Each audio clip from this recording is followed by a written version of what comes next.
नमस्कार, जिजाऊ टाइम्स न्यूजमध्ये आपले स्वागत। ध्वनी प्रदूषण कमी, पोलिसांनी हटवले अनधिकृत भोंगे मुक्त, बार्शी मोहीम फत्ते।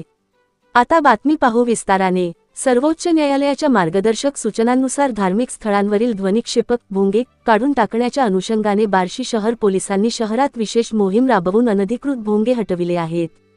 मागील काही दिवसांपूर्वी बार्शी शहर पोलीस ठाण्यात शांतता समितीची बैठक घेण्यात आली होती।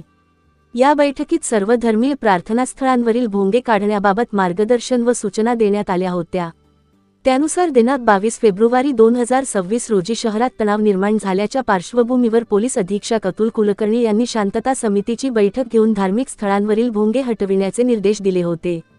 या आदेशानुसार दिनांक 28 फेब्रुवारी 2026 रोजी बार्शी शहर पोलीस ठाण्याचे पोलीस निरीक्षक बालाजी कुगरे यांच्या नेतृत्वाखाली सर्व धार्मिक स्थळांवरील अनधिकृत भोंगे काढण्याची विशेष मोहीम राबविण्यात आली। या कारवाईत एकूण 11 मशिदी तपासण्यात आल्या, त्यापैकी 8 मशिदींवरील 18 भोंगे तसेच 7 मंदिरांवरील 8 भोंगे काढण्यात आले। त्यामुळे बार्शी शहर भोंगेमुक्त करण्यात आले आहे। ही कारवाई पुढेही सुरू राहणार असल्याचे पोलिसांकडून सांगण्यात आले आहे। सदर कारवाई पोलीस अधीक्षक अतुल कुलकर्णी, अपर पोलीस अधीक्षक प्रीतम यावलकर, उपविभागीय पोलीस अधिकारी अशोक सायकर यांच्या मार्गदर्शनाखाली करण्यात आली।